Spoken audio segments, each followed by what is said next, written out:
Have you ever listened to one song and then immediately listened to it again? Not because you forgot you already played it, not because you're testing your headphones, because your brain went, nope, run it back.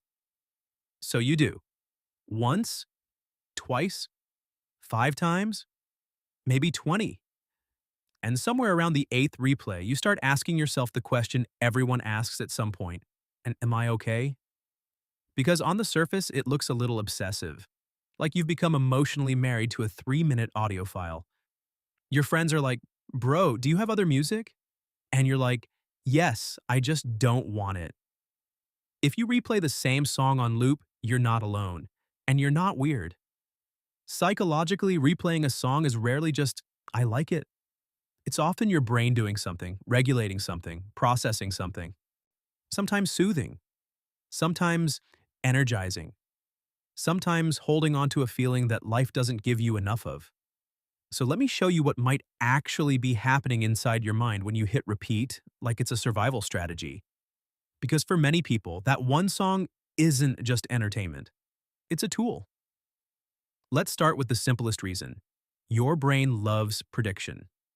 Your nervous system is basically a prediction machine. It constantly tries to guess what happens next, because knowing what comes next makes you feel safe. And music is a perfect playground for prediction. The beat repeats, the chorus returns, the drop hits right when you expect it, and your brain goes, yes, this is controllable, this makes sense. When you replay the same song, you're increasing predictability even more.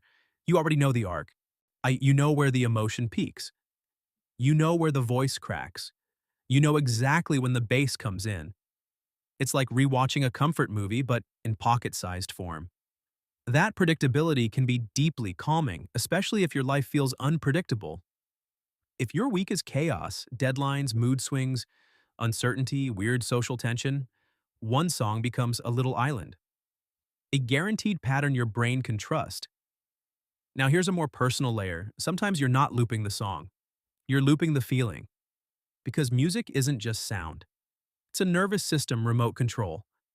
It can slow you down, lift you up, make you cry, make you feel powerful, make you feel less alone. And when you find a song that hits the exact emotional frequency you need, your brain holds on to it like, finally, I get match. Think about it. Your emotions are often messy. You might not even know what you're feeling. But then you hear a song and suddenly your whole chest goes, oh, that's it. That's what I am. So you replay it. Not because you're dramatic, because the song gives your emotion a shape, a container, a language. This is why people replay songs after breakups, or during grief, or when they're stressed, or when they're quietly hopeful. The song becomes a mirror, and sometimes you need a mirror more than you need advice.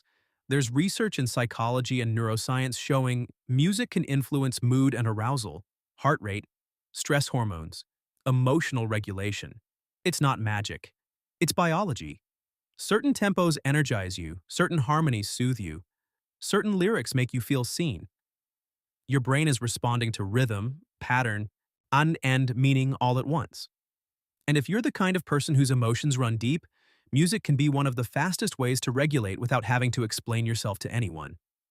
Now, let's talk about the dopamine side, because yes, that's part of it. Dopamine is often called the pleasure chemical, but it's more accurate to call it the anticipation and reward chemical.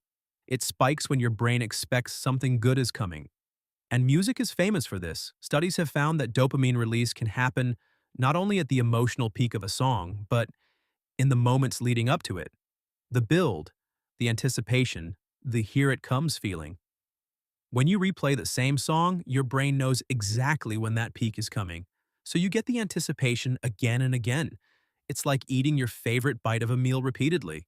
But it's not just addiction, it's efficiency. Your brain found a reliable reward loop. In a day where a lot feels uncertain or unrewarding, that song becomes a guaranteed hit of yes. Now here's a fascinating twist. Repeating a song can also be your brain learning it. Ever notice that the first time you hear a song, it's good, but the fifth time it's addictive? That's because familiarity increases liking. Psychologists call this the mere exposure effect. In simple terms, we tend to like things more the more we're exposed to them, because familiar things feel safer and easier to process. Your brain has to work less hard as it learns the structure. And when it works less hard, it can enjoy more. That's why choruses feel so satisfying. Your brain goes, I know this part, and that recognition feels good. So replaying can be partly about mastery, your brain turning noise into something it fully understands. Now, if you have ADHD tendencies or you're easily distracted, one song looping can make even more sense. Some brains struggle with too much choice. Too many options can feel like static, but one familiar song creates a stable background. It can help you focus. It can keep part of your mind occupied so the rest of you can work. Like giving a restless puppy a chew toy so it doesn't destroy the couch. That's also why some people loop songs while studying, cleaning, driving, or working out. The repetition becomes a mental rail. It keeps you moving in a straight line. Now, let's address the part nobody likes to say out loud. Sometimes replaying a song is a way of staying in a moment you don't want to lose. You know that rare feeling when you're finally okay? Finally confident? Finally motivated? Finally calm? And you're scared it's going to disappear? A song can freeze that mood. It becomes a bookmark in your emotional life. You replay it to keep the feeling alive a little longer. It's like holding on to the last warm light of sunset before night takes over. And if you're someone who doesn't get that feeling often, peace, power, belonging, then yes, you might replay the song because it's giving you something your daily life doesn't. That's not pathetic. That's human. Now, there's also a memory layer. Songs attached to experiences. A song can become a time machine. You hear it, and you're instantly back in a specific car, a specific room, a specific season of your life. It can bring back a person, a smell, a feeling. And when you replay a song, sometimes you're replaying the memory attached to it. And if that memory is comforting, you'll keep going back. If the memory is painful, you might still keep going back, because your brain is trying to process it. Humans return to emotional material over and over until it becomes less sharp. It's like your mind is slowly sanding down the edges. This is why heartbreak songs are so powerful. They hurt, but they also organize the hurt. They make the pain feel shared. And shared pain is lighter than lonely pain. So, when does looping become a problem? Usually it's only a problem if it stops serving you.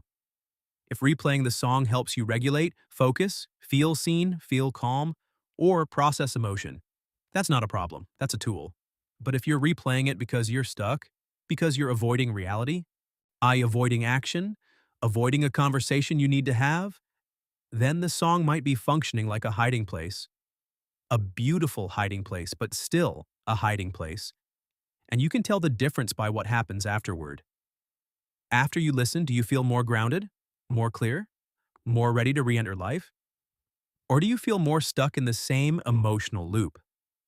If it's the first, your brain used the song as medicine. If it's the second, your brain might be using the song as sedation. And again, no shame. Sometimes you need sedation. Life can be heavy, but it's useful to know what role the song is playing. Here's a gentle reframe I want to end with. People who replay songs often have a nervous system that is sensitive to emotion and meaning. You notice texture. You notice subtleties. A certain chord progression can hit you like a memory. A lyric can punch a hole in your chest. A beat can make you feel powerful. That's not weakness. That's depth.